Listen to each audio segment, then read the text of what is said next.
Je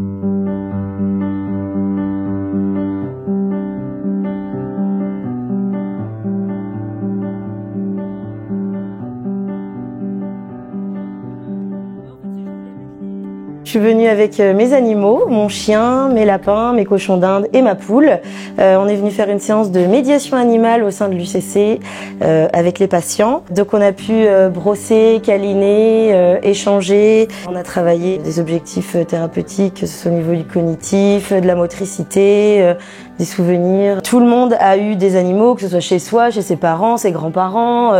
Et tout le monde a des anecdotes, des histoires de vie avec les animaux. Donc du coup, forcément, on touche les personnes. Le pouvoir magique des animaux, quand aussi les personnes sont aussi apaisées. En fait, c'est un travail d'équipe.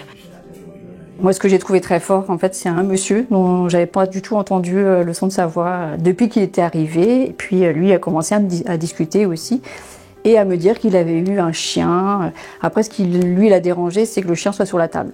Et il a réussi à faire des phrases, en fait.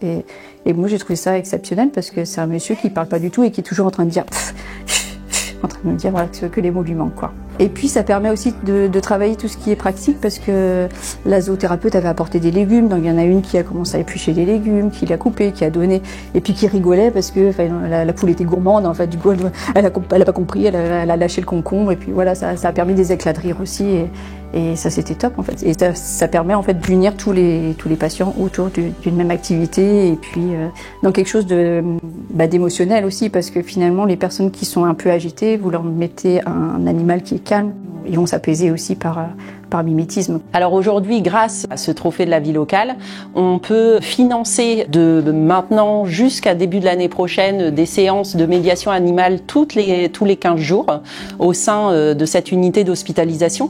Ça nous permet aussi d'évaluer et d'utiliser cette évaluation pour faire avancer le projet du patient. L'objectif aussi aujourd'hui, c'est de pouvoir trouver des fonds pour pérenniser ce projet.